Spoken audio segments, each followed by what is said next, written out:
Welcome to another video. यह है specs family के सीजन 2 का एपिसोड 4 का रिव्यू।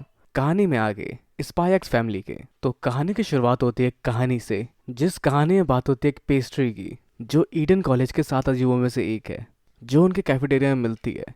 पर इस पेस्ट्री की खास बात ये नहीं कि ये काफ़ी टेस्टी होती है। इसकी खासियत ये है कि इसको खाने वाला इंपीरियल स्कॉलर बन जाता है, जो एक हाई डिमांड डिज़र्ट है। पर उस पेस्ट्री की खबर आने तक पहुंचने से पहले वो खेल रही होती है एक डॉल से, और जो दोनों काफ़ी अजीबोगरीब गेम खेल रहे होते हैं उस डॉल के साथ, जो एक फेरी टेल वाली दुनिया होती है, जहाँ दो आशिक मिल रहे होते हैं या नहीं मिल रहे होते, जहाँ उसके दोस्त उसको फीमेल और मेल में बांटती है। पर आन्या के हिसाब से दोनों फीमेल ही होते हैं। और वैसे आन्या यह जान पाते हैं कि अगले टर्म से इन्हें अलग अलग बैठना पड़ेगा, मतलब जो जैसा परफॉर्म कर रहा होगा उसकी सेटिंग उस हिसाब से हो जाएगी।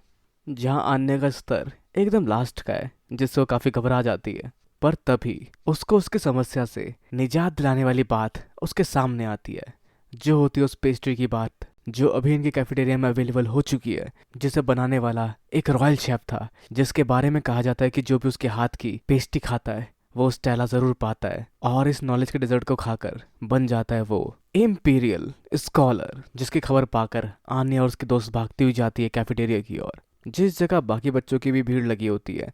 पर उस तरफ भाग के बढ़ने वाली वो दोनों अकेले नहीं होती, मतलब वो दो अकेले हो भी नहीं सकती, पर साथ ही उनके साथ और लोग आते हैं जो उस तरफ बढ़ रहे होते हैं, जो होते हैं डैमियन और उसका ग्रुप। तो जहाँ वो लोग पूरे 5 होते हैं और ऑर्डर बाकी होता है सिर्फ और सिर्फ एक, जिसको भी उनमें से किसी एक के पाने से पहले कोई और आके खरीद लेता है, जो वैसे उनका क्लासमेट होता है, जिस पर वो सब भड़क जाता है कि उनको खानी थी ये मिठाई।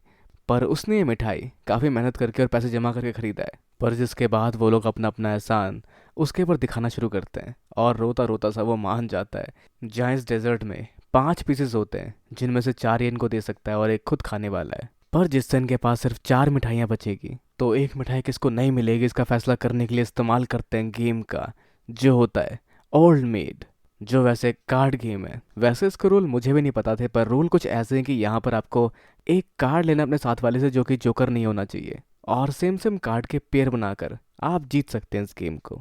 तो जहाँ डैमन और उसकी टीम आने को फंसाने की कोशिश करते हैं, लेकिन आने दिमाग पढ़ सकती है, जिस वजह से वो काफ़ी आसानी से चुन लेती है कि कौन सा कार्ड उसको चुनना है, और इस गेम को चुटकियों में जीत जाती है। जिस पर इन्हें लगता है कि वो चीटिंग कर रही है या वो मन पढ़ सकती है, जिससे घबराकर आने को लगता है कि वो जान जाएंगे इसकी टेलीपैथ होने वाली बात, जैसा बिल्कुल नहीं होता।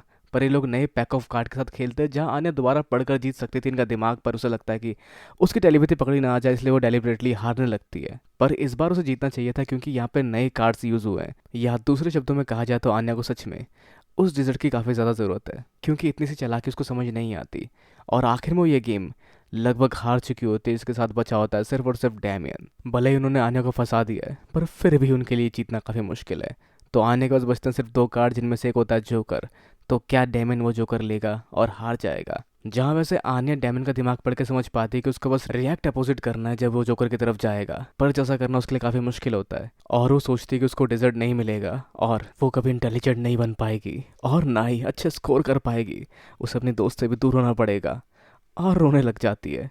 जिसका रोता चेहरा देखकर डैमन शायद शर्मा जाता है या घबरा जाता है, और शायद खुद जोकर लेकर आन्या को जीतने देता है। पर जब आन्या वो मिठाई शेयर करने जाती है डैमन के साथ, पर डैमन कहता है कि मैं बिना इस मिठाई की भी इंपीरियल स्कॉलर बन जाऊंगा, और काफ़ी गुस्से में वो सब बातों से कहने लगता है। पर साथ ही साथ कहीं ना कहीं आन्या के इस अप्रोच से वो शर्मा भी गया था।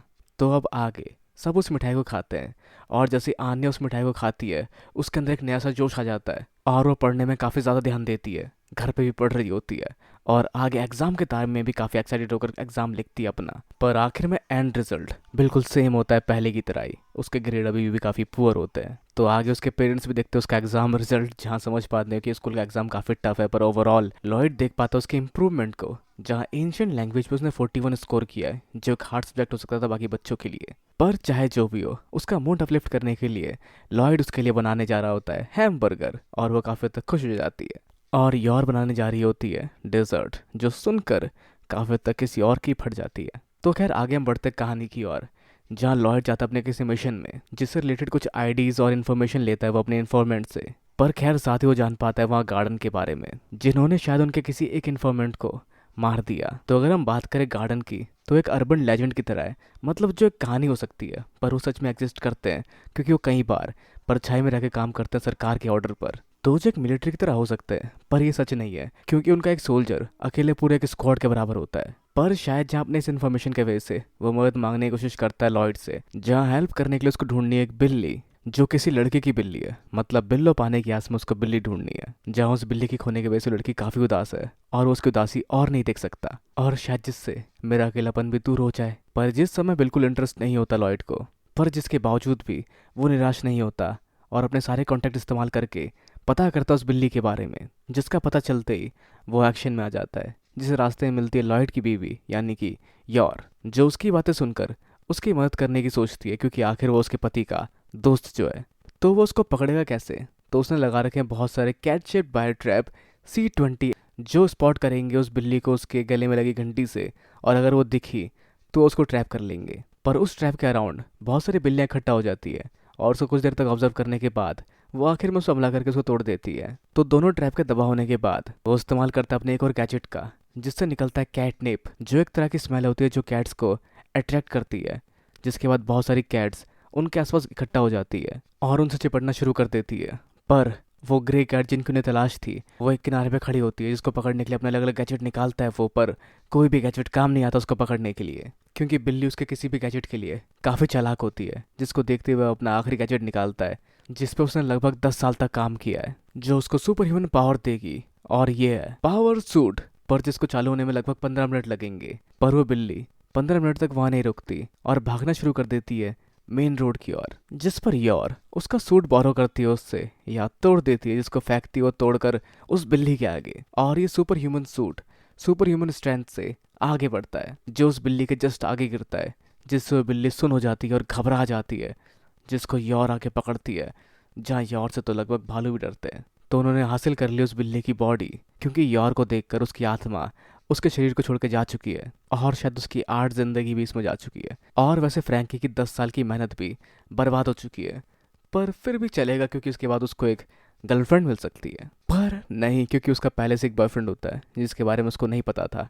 तो ये है मतलब बिल्लो बगे बिल्लियाँ दक्की करेंगी, बगे बगे बिल्लियाँ दक्की करेंगी का मतलब यथार्थ अपने काम से काम रखो।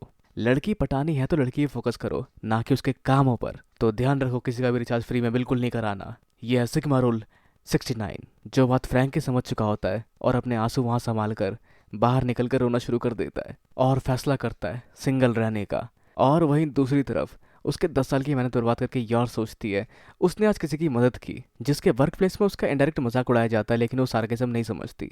पर खैर तभी उसके लिए कॉल आती है, जिस कॉल को अटेंड करने वो जाती है, जो उसके एक यूजुअल क्लाइंट का कॉल होता है, जहाँ इस थ्रोन प्रिंसेस को एक नया कस्टमर मिला है। तो क्या रिक्वेस्ट होगी उस कस्टमर की और क्या करना है इस बार उसको? कहीं ये लॉयड फॉजर तो नहीं, और आखिरकार कहीं ये दोबारा एक दूसरे से टकराने तो नहीं वाले? तो जिसको जाने के लिए हम बढ़ते हैं इसके प्रीव्यू की ओर, जिसके हिसाब से ये जाने वाले हैं क्रूज पे, जो शायद जुड़ जाएगा लॉयड के मिशन के साथ भी, जैसा कि होता हुआ आया अक्सर स्पाई एक्स फैमिली में। तो कौन सा मिशन मिलने वाला है इस बार लॉयड को उस क्रूज में, और क्या करेंगे ये लोग उस क्रूज में? कि हम देख पाएंगे लॉयड और यॉर्क को आमने सामने? तो वैसे अब आप क्या सोचते हैं क्या हो सकता है आगे स्पाई एक्स फैमिली के अगले एपिसोड में? अपने विचार हमें नीचे कमेंट बॉक्स में बताना बिल्कुल ना भूलें। इस वीडियो को लाइक शेयर और चैनल को सब्सक्राइब करना भी बिल्कुल ना भूलें। तो मिलते हैं अगली वीडियो में। Sayonara and have a nice day.